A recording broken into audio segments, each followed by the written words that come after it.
A gente quer botar a culpa em Deus em coisas que, na verdade, a gente não fez, deixou de fazer. Então, eu comecei... Salmos começou a fazer sentido para mim. Você vê um homem poderoso como Davi orando: Senhor, eu queria ter asas para voar como a pomba e desaparecer. Senhor, minha alma está na angústia, meus inimigos me perseguem sem causa. Você não consegue imaginar um homem tão poderoso como Davi, segundo o coração de Deus, falando isso, até você passar. Quando você passa, você fala: opa, eu tô me identificando com isso aqui. Provérbios começou a fazer sentido. Eu falei: caramba, eu quebrei por um monte de princípio que está em Provérbios e eu não pratiquei. Então, naquele momento, sem perceber, Deus estava me formando um comunicador, um pregador. Porque começou a entrar, debaixo de uma experiência de dor, um propósito muito grande. E eu lembro que eu me ajoelhei e falei: Deus, se você me levantar, ninguém que passar pela minha vida vai sofrer o que eu sofri. Eu vou ensinar essas pessoas a não passarem pelo que eu passei. Por isso que hoje eu falo muito de vida emocional, vida financeira, porque foi o que mais me machucou. Né? E de espiritualidade, porque eu duvidei de Deus. Né? Então, começaram a acontecer vários milagres na minha vida. Eu acredito em milagre por causa disso, não porque me contaram, mas porque eu vi na minha vida. Então, eu falei: vou começar a escrever um livro, já que eu estou em casa. Eu sempre tive um sonho de escrever um livro. Vou começar a escrever. Muita gente caçou de mim. Eu mostrei para uma líder na época. Ela falou: mas você é um cara quebrado. Quem vai querer ler esse livro, né? E tal. Caçou muito de mim. E eu continuei escrevendo. E mandei para o Dr. Augusto Cury que eu tinha conhecido ele na época da empresa. Das viagens, né? Mandei para ele. Ele me chamou para casa dele. Fiquei 3 dias... na cidade dele lá, e ele leu e falou: olha, tá ruim, mas você tem muito talento, você nasceu para isso aqui. Eu vou te ajudar, escreve que eu vou te ajudar. Eu escrevi, ele fez a indicação de contracapa do livro, me ajudou a construir a ideia de escritor que eu sou hoje. Lancei, e quando eu estava escrevendo o livro, duro, sem assim, condições nenhuma, eu recebi uma ligação de uma pessoa que eu nunca tinha visto na vida, de uma cidade que eu nunca tinha ouvido falar, e falou: olha, tô sabendo que você está escrevendo um livro de desenvolvimento pessoal, mas é com princípio bíblico, né? Eu falei: quem te deu o meu telefone? Ele falou: foi o fulano. Ele falou o nome de um cara que eu conhecia. Aí ele falou assim: você tem como entregar aqui 600 livros? Eu falei: mas eu estou escrevendo ainda. Você apressa, porque eu vou depositar já na sua conta. Aí foi tipo assim, 20 mil reais. Imagina, tipo, eu quebrado. Assim? Eu falei assim: Deus existe. Deus existe. Agora, uma coisa que é importante lembrar. Nessa semana, 5 dias antes, eu estava sem fazer nada em casa, esperando uma resposta de Deus. Eu falei: Janine, minha esposa, quanto é tudo que a gente tem? Aí ela falou assim: tudo que a gente tem é 100 reais. A gente ficou basicamente 9 meses comendo miojo. E eu sempre falo isso, que um dia eu vou escrever um livro chamado Um Miojo para Dois. Que é a história dos 9 meses, eu e minha Janine, minha esposa, em casa. Caramba. E ela falou: tem 100 reais, que é pra gente comer alguma coisa e tal. Eu falei: me dá 100 reais aqui. Eu peguei. Eu lembro que era 2 horas da tarde, um calor, eu morava no Rio de Janeiro. Fui andando pela rua e a primeira igreja que eu vi aberta, eu entrei. Tem pouquíssimas igrejas abertas para quem realmente está desesperado, tá?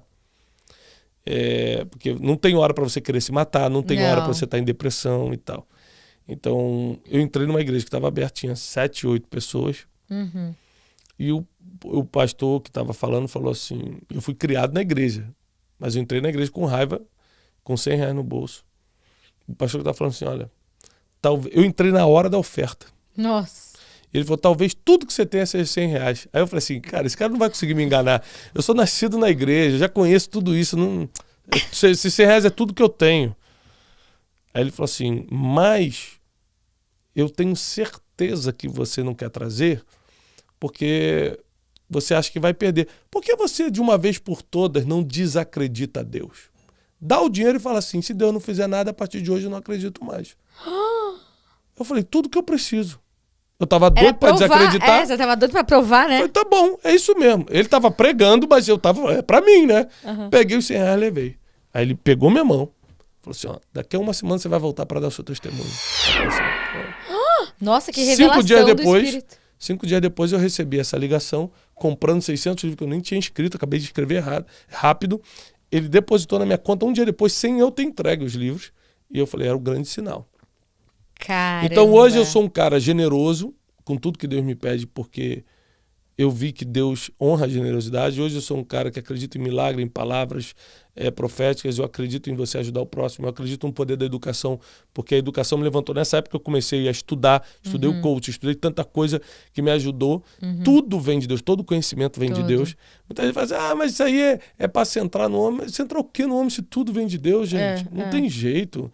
O médico que está lá, que tudo vem de Deus, não tem jeito. Exatamente. Entendeu? Tudo vem de Deus e tudo volta para Ele. Nós temos emprestado, né? A gente está passando por um tempo todo aqui, conhecimento, seja ele qual for, tudo vem com a bênção e com a permissão de Deus, tudo sai dele. Então, eu aprendi muito nessa época a ser dependente de Deus, e nessa época eu estudei a Bíblia de verdade. Que demais. Então, um amigo me ligou e falou assim, Thiago, você está muito mal ainda, né? Eu falei, cara, tô mal. Ele falou assim, vamos numa conferência. Você precisa escutar a palavra, cara, e tal. Eu tava já 9 meses sem igreja nenhuma. Eu falei, vamos. Mas aonde? Ele falou, no sul. Eu falei, não tem como ir. Aí ele falou, pega o cartão emprestado com alguém e a gente divide o quarto e tal. Aí eu peguei R$520 ou R$530 emprestado no cartão de um amigo, parcelei e fui lá pro sul assistir a conferência. Assisti sexta, assisti sábado. De sábado para domingo eu estava dividindo o quarto com um amigo, que é muito meu amigo até hoje, o Salles. E o Salles ronca muito dormindo. Ronca demais. Eu não estava conseguindo dormir. Disso de sábado para domingo. Já tinha assistido sexta e com os maiores pregadores do Brasil pregando. Era uma conferência muito forte. Umas 2, 3 mil pessoas assistindo. E eu dividi no quarto, ele pagando o hotel para mim, e eu dividi a passagem para ir no cartão e tal. Ele não estava conseguindo dormir porque ele estava roncando demais. Eu acordei e comecei a notar coisas que Deus estava me falando. Pela primeira vez eu achei a palavra inteligência na Bíblia. Eu nunca tinha reparado que a palavra inteligência aparece várias vezes na Bíblia. E eu li uma mensagem, um versículo que diz que com sabedoria a gente constrói uma casa, mas com inteligência a gente mantém. E aquilo começou a fazer muito sentido para mim, eu comecei a anotar aquilo. Muito bom. Entrou no meu coração. Eu anotei como se fosse um esboço. Eu não era pregador nem nada, né? Tinha alguma experiência, porque filho de pastor... já cresceu dava uma palavra meio, né? para os jovens, né? Não é que eu nunca tinha subido num altar, não é isso. Mas que eu não tinha o costume, ou não era uma coisa rotineira para mim. E aí, no domingo de manhã, sexta, sábado, no domingo de manhã, que era o encerramento da conferência, o preletor principal, o voo não pousou. Teve algum problema de neblina, o voo não pousou. E o organizador falou assim... Você tem... Aquele livro que você está escrevendo está aí? Eu falei, a gente buscou na gráfica. Ele falou assim, faz o seguinte, dá uma enrolada de 20 minutos lá, porque enquanto o cara pousa para te trazer ele para cá. Aí fala alguma coisa aí. Do seu livro, né? De qualquer coisa. Fala qualquer coisa. Eu peguei e falei o que Deus tinha me dado na madrugada. Falei sobre inteligência. E ele me deu 20 minutos, eu entreguei a palavra em 19 minutos. Esses 19 minutos mudaram a minha vida, porque quando eu desci, eu tinha 72 convites, 72 em um dia, para começar a viajar ao Brasil e levar esse tipo de mensagem. E o que você pregou, Jesus amado? Aquelas, o que você fala? Tá no YouTube até hoje essa mensagem. Que legal. Tá no YouTube até hoje. E eu falei sobre você usar... basicamente eu falei que a fé resolve o impossível e o possível é a função da sua inteligência. Não adianta você pedir coisas para Deus que você tem que fazer. Muito bom. Entendeu? Deus, ele pensa em você, mas não pensa por você. Uau. Então tem coisas que você tem que pensar, você tem que fazer, né? Jesus pode te perdoar, mas ele não pode perdoar por você. Você vai ter que passar pela vergonha, pela humilhação ou pela força de vontade de pedir perdão. Sim. E inclusive é uma das condicionais mais sérias da Bíblia. Jesus falou, se você não perdoar, eu também não te perdoo. É duro, mas está escrito. Então, o perdão é uma condicional muito séria na Bíblia. Sim. E aí, aquilo mudou minha vida. Eu comecei a viajar a vários lugares.